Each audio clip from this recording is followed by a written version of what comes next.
À quelques heures des résultats de mon master, je voulais revenir un peu sur un échange que j'ai eu avec des étudiants en journalisme qui devaient rendre un travail sur la recrudescence de coachs Parcoursup. Et notamment, lors de cet échange, je leur ai dit qu'effectivement, il y avait une marchandisation de l'éducation, comme tous les domaines de la vie, et que ça ne me dérangeait pas d'être un acteur de ce marché et, je l'espère, un acteur différenciant. Et pour beaucoup, les gens vont se dire, oui, mais tu te rends compte, l'éducation, tu prétends en tout cas défendre une certaine équité, une certaine égalité. Et en tout cas, en ce qui me concerne, j'ai pas de problème moral à agir, en tout cas dans le domaine dans lequel j'agis, pas spécifiquement sur Parcoursup comme vous pouvez le voir, mais notamment par l'approche spécifique que, en tout cas, je donne à mon activité. Premièrement, la santé, l'éducation, l'agriculture, l'eau, enfin, tout est aujourd'hui dans les économies actuelles soumis aux règles du marché. Est-ce qu'on peut agir sur ce marché de manière éthique? Il me semble que oui. Et notamment, je ne trouve pas antinomique de travailler dans ce secteur, notamment parce qu'il y a des demandes qui ne sont pas spécifiquement remplies par l'offre publique, l'offre gratuite. Est-ce que on peut se passer d'une personne pour vous accompagner dans les choix, notamment que ce soit mon master ou Parcoursup? Totalement. Alors, il faut s'armer, il faut s'informer. Aujourd'hui, j'ai un peu de mal avec le discours sur lequel il n'y a pas assez d'informations. Que ce soit sur ma chaîne, que ce soit sur d'autres, il y a énormément d'acteurs qui donnent de l'information. Et le premier acteur, je veux quand même le rappeler, c'est l'école. On critique souvent les conseillers d'orientation, certes en nombre pas suffisant. On critique les enseignants, mais je vais quand même rappeler que les enseignants, notamment, font un travail énorme pour motiver, pour faire peut-être pousser certains jeunes au-delà de ce qu'ils pensaient possible pour eux. Et c'est pas anecdotique. L'offre publique en matière d'orientation, quand bien même on serait insatisfait de ce qui est proposé, que ce soit dans les universités, dans les CIO, il y a une information qui est disponible. À l'université, en fait, on voit qu'il y a très peu d'étudiants qui prennent la peine d'aller chercher l'information, de construire Bonjour, un dis-moi, projet. j'aurais une question. C'est quoi la MOAP? Bonjour, alors la MOIP, c'est la Maison de l'orientation et de l'insertion professionnelle. Tout d'abord, c'est un lieu d'accueil pour les étudiants qui ont des besoins en matière d'orientation et d'insertion professionnelle. Côté insertion pro, on retrouve différents professionnels. Ici, par exemple, on retrouve Estelle qui avait organisé un training job dating. Ce sont des simulations pour entraîner les étudiants à de futurs entretiens. Par ici, nous retrouvons Carole qui anime une réunion d'information concernant mon master, une réunion qui se déroule en ligne. La MOIP organise aussi plusieurs CERCIP. Ici, nous retrouvons Florence qui anime le CERCIP Mieux s'exprimer en entretien avec les outils du théâtre. Ce CERCIP est dirigé conjointement avec Carole et l'intervention d'une comédienne. De la même façon, nous retrouvons Claire qui anime le CERCIP Projet universitaire sur le handicap et l'inclusion. Nos professionnels réalisent également des entretiens individuels, comme ici Claire et Florence le font. Carole organise également plusieurs conférences métiers, ce qui va vous permettre à vous, en tant qu'étudiant, de pouvoir échanger avec différents professionnels sur différentes thématiques. J'espère que cette vidéo vous aura convaincu à utiliser nos services et à bientôt à la MOIP. Bonjour Olivier. Bonjour. Eh bien, je m'appelle Olivier Simon, je suis chargé d'orientation à la MOIP et je suis responsable plus particulièrement du pôle orientation.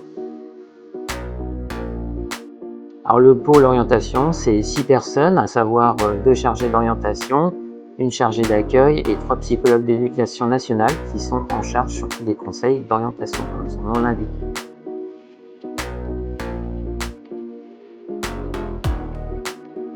Alors les missions de son pôle essentiellement sont du conseil individuel à travers des entretiens d'1 heure, qui sont pris souvent sur rendez-vous, qui sont bien sûr gratuits, à la fois à destination de nos étudiants, mais aussi des adultes en reprise d'études, des étrangers qui souhaitent poursuivre des études en France, et bien sûr des futurs étudiants, à savoir les lycéens.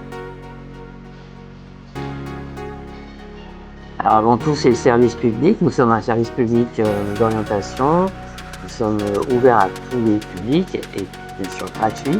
Et puis il y a le contact aussi qui est très important, la diversité des publics que l'on reçoit. Ça peut être les étudiants de première année qui souhaitent s'orienter, le lycéen de seconde qui cherche à trouver ses spécialités en fonction de son projet et la personne qui souhaite se reconvertir professionnellement.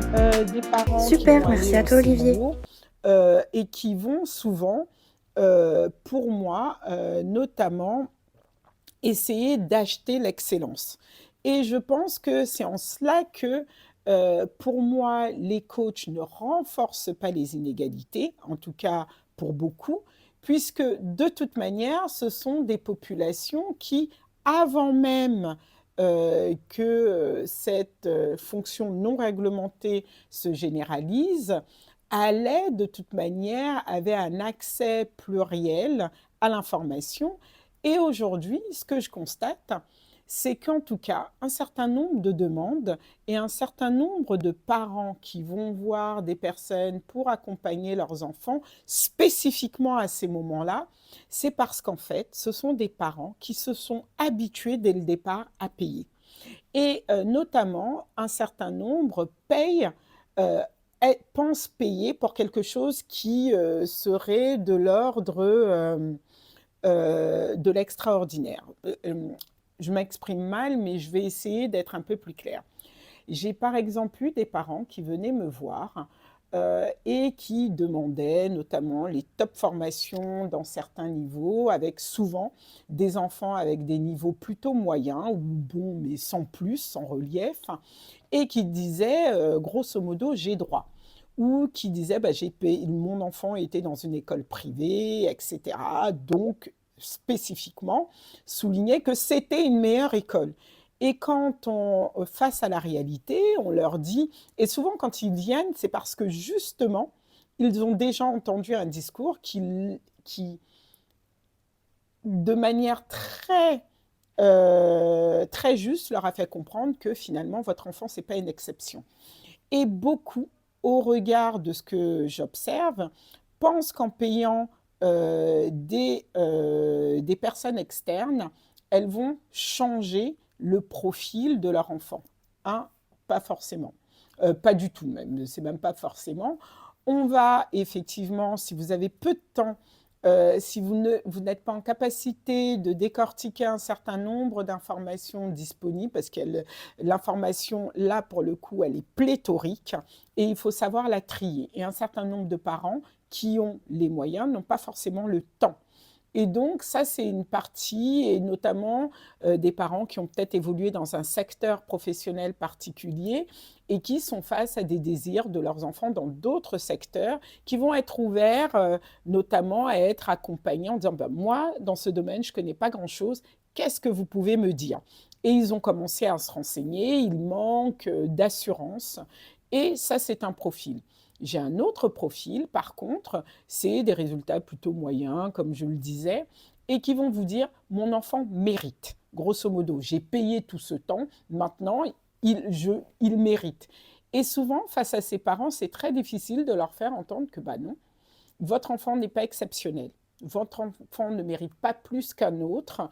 Et au regard de la population de candidats dans les formations élitiste que votre enfant vise, il est assez moyen.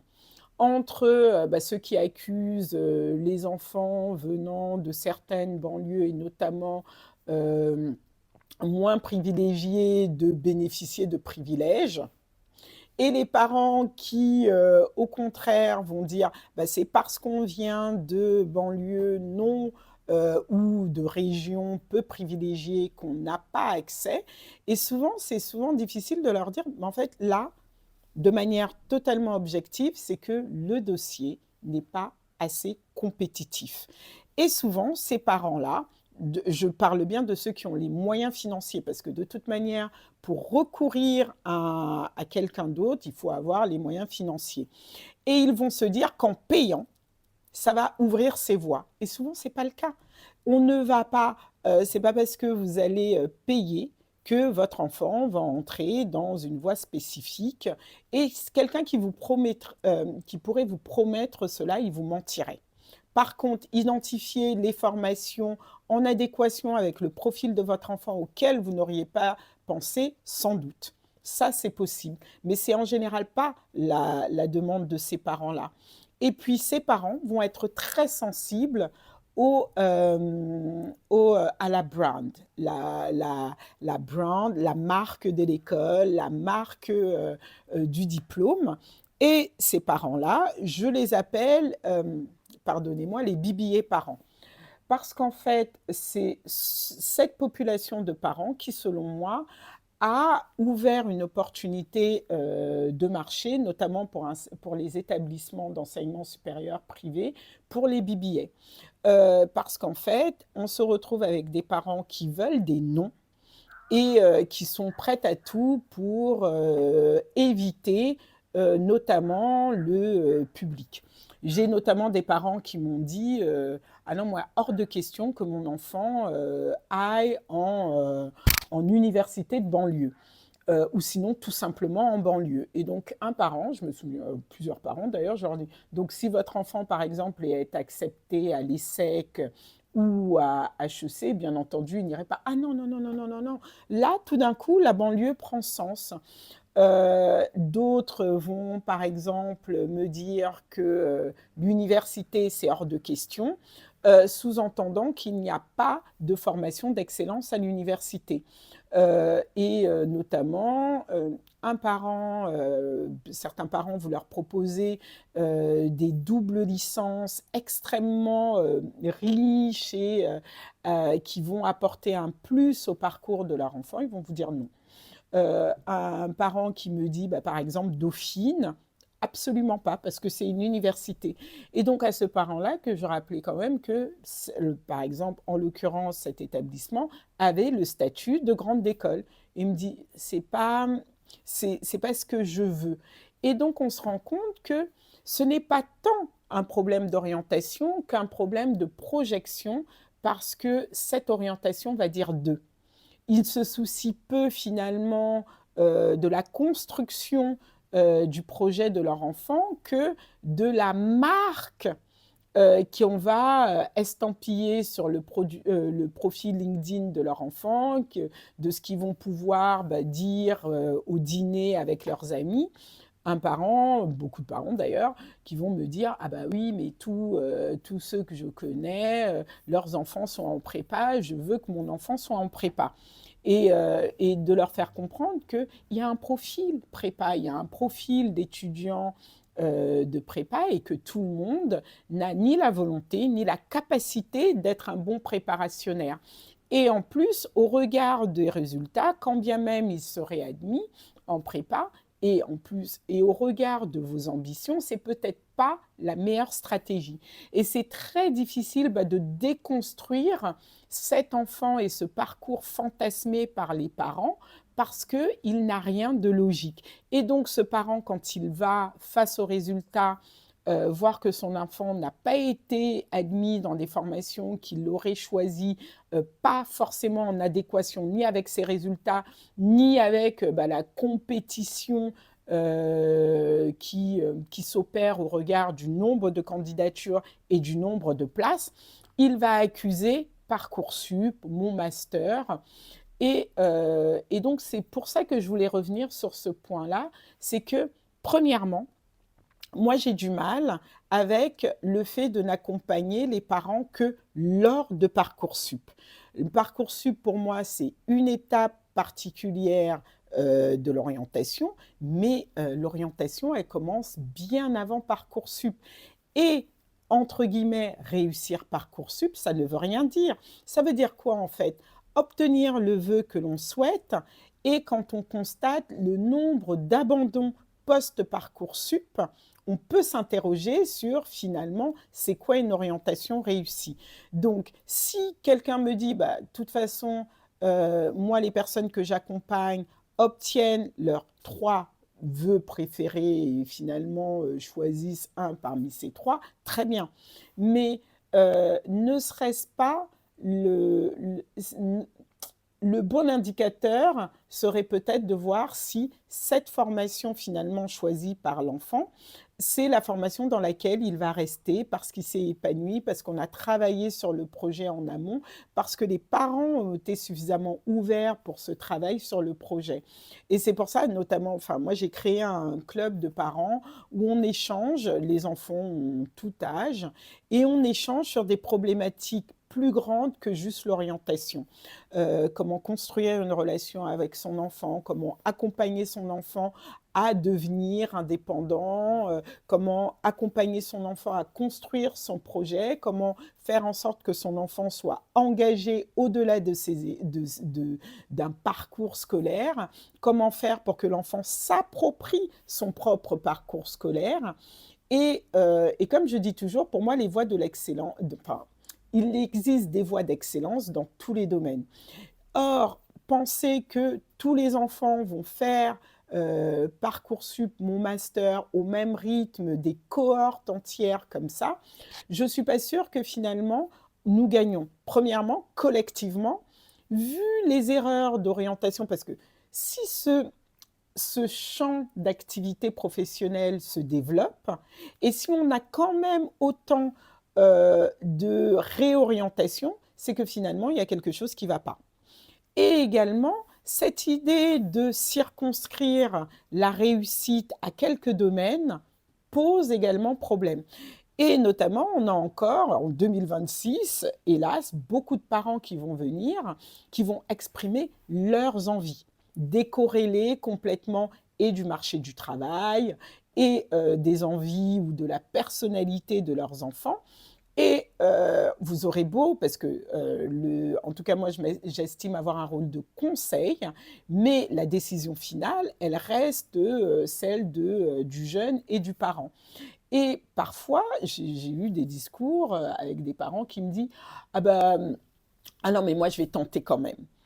Et je dis ok, même les vœux de sûreté, bah non.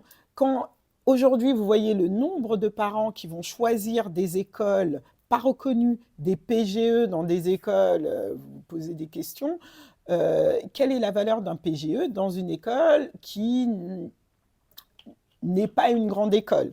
Donc, des parents qui vont par exemple refuser l'université, mais veulent pour leurs enfants des parcours en droit et vont aller donc choisir des écoles. Et je parle de parents qui sont déjà cadres, qui sont capables de décortiquer l'information qui leur est donnée, mais tout simplement parce qu'ils se disent, j'ai le réseau, je vais lui trouver des stages, etc. Mais après, on se retrouve avec des personnes qui ont des bacs plus 5, qui n'ont aucune valeur. Et qui vont souvent vous dire « Ah oui, mais il a fait une école privée, il est méritant, mais méritant en quoi? Méritant pourquoi ?» J'ai une maman qui m'a dit une fois « Mon fils a été scout, il est méritant, on doit lui donner sa chance. » Je dis, bah, déjà, si on comptait le nombre d'enfants qui ont fait du scoutisme et compte tenu de la configuration familiale que vous avez, je ne vois pas en quoi il s'illustre et en quoi il est différent des autres. D'autant plus que ses résultats étaient plus que moyens. Et donc, ces parents vont être attirés et non pas justement habituer leurs enfants à l'échec, déjà, au fait que un terrain, il va pas forcément être balisé, qu'un parcours, ça se construit, qu'il n'est pas forcément linéaire et qu'aujourd'hui, on va demander de toi un peu plus. Qu'est-ce que tu as de plus qu'un autre? Et un certain parent va dire, oui, il y a de la compétition. Oui, il y a toujours eu de la compétition. Je pense que la compétition, même dans le monde animal, elle est là. Si on reste et on attend que les choses se fassent, non. Des parents notamment qui vont me dire, oui, euh, parce qu'un un certain nombre de parents vont venir me voir en disant que leurs enfants sont discriminés, par exemple, du fait de leur origine. Et souvent, un certain nombre, quand j'observe, il ne s'agit pas de discrimination, mais tout simplement parce que le projet était mal construit et quand vous leur montrez des personnes qui ressemblent à leurs enfants et qui ont des parcours et des expériences autres, ils se rendent compte que peut-être qu'ils n'ont pas fait le job. Peut-être qu'ils n'ont pas vu là où il fallait travailler, peut-être en quatrième, peut-être en troisième. Là, c'est l'heure également de faire les arbitrages des spécialités pour la première. Il y a des spécialités qui vont plomber des dossiers et donc il s'agit de réfléchir stratégiquement au choix des disciplines que l'enfant va prendre en pensant déjà au post-bac. Il s'agit également d'inscrire un véritable projet que l'enfant porte, informé, et donc ça demande du temps, ça demande des discussions avec son enfant, ça demande des discussions franches également sur la capacité que l'on aura à financer ou pas ce projet, et le projet peut s'inscrire sur l'Hexagone ou ailleurs, mais il n'y a pas qu'une seule voie. Et notamment, moi, en tant que parent, qui est notamment fait cette période, moi j'ai eu un enfant tout simplement à qui j'ai dit je pense que tu n'es pas prêt, tu ne vas pas aller tout de suite à l'université, tu vas revenir, tu vas réfléchir et cette année de césure, de réflexion, ou sabbatique, comme certains pourraient dire, elle est mal vue, elle est encore vue pour certains comme étant un échec. Et pas forcément, ça peut être un temps pour mûrir, explorer les différents domaines qui intéressent un enfant avant de s'engager. Et notamment des formations comme une dans laquelle j'interviens, le DU Paréo, peut être un élément qui va permettre à un enfant de retravailler, s'il n'a pas eu le temps, véritablement son projet. Ça peut être aller une année en échange dans une école à l'étranger, s'engager. Je me souviens, j'étais c'était pas à Shanghai. Si, et puis là, je retrouve une jeune Française j'intervenais à l'université à une conférence, et elle était là, elle dit, ah moi je suis venue avec le Rotary pour un an, c'est pour me perfectionner dans la langue, et cette expérience, oui, elle s'inscrit pas dans un parcours académique classique, mais les compétences qu'elle va gagner de cette expérience vont être extrêmement riches. Et donc, il faut se permettre d'explorer les choses dans un champ un peu plus large que ce qu'on peut penser. Et lorsque vous prenez une personne pour vous accompagner dans cette démarche, je me dis, réfléchissez bien. Est-ce que vous prenez cette personne parce que véritablement vous voulez construire un projet? Et si vous voulez construire un projet, je vous invite, notamment si votre enfant n'est pas en terminale, à commencer déjà à voir ce que vous êtes capable de faire tout seul. Et si véritablement vous n'êtes pas capable, vous ne vous sentez pas totalement outillé, prendre quelqu'un, mais en étant réaliste, tout simplement, et en étant juste avec vous-même, en vous demandant, est-ce que vous payez pour que cette personne ajoute quelque chose au profil de votre enfant? Si votre enfant a un dossier moyen, son dossier ne va pas devenir excellent parce que il y aura eu quelqu'un pour l'accompagner, que ce soit pour mon master ou Parcoursup. Par contre, ce dossier, moyen ou excellent, la personne que vous allez prendre va l'accompagner, notamment au travers d'un projet travaillé avec cette personne ou en dehors, où vous allez explorer toutes les possibilités pour cet enfant. Et donc, j'appelle quand même également en cette période à réfléchir au-delà du résultat, c'est est-ce que vous êtes sûr de vous? Quand les résultats vont tomber, que ce soit le 20 mai ou le 2 juin, de se demander qu'est-ce que ça dit? Est-ce que on accepte cette proposition parce que c'est plus valorisant de dire mon enfant est en classe préparatoire ou tout simplement parce que c'est la formation qui est la mieux adaptée pour le type d'apprenant qu'est mon enfant et également pour le projet que cet enfant nourrit. Et dans ce cadre-là, vous allez également l'accompagner parce que les parents s'investissent beaucoup pour ces périodes d'orientation, mais n'oubliez pas que les enfants sont très jeunes lorsqu'ils s'engagent dans leurs études supérieures et je pense qu'il est nécessaire de continuer à les accompagner, pas de la même manière, mais continuer quand même à les accompagner, à notamment les guider à prendre en considération les différents éléments qui font qu'ils vont commencer là, non seulement à se construire un profil académique, mais également un profil professionnel. Et aujourd'hui, j'ai vu un post du docteur Ablot, j'espère que je n'ai pas écorché son nom, qui est docteur en droit maritime notamment, et qui a notamment fait ce post sur Instagram sur le fait que être un bon élève, aujourd'hui, ça ne suffit pas. Avoir un master, ça ne suffit plus. Donc, il va falloir construire un éventail de compétences, y compris avec des skills aussi bien techniques que personnels, et que ça demande parfois l'aide d'adultes qui sont vous ou d'autres pour vos enfants. Et donc, il est essentiel que vous soyez dans une démarche qui ne se limite pas à un moment, Parcoursup, mon master ou autre.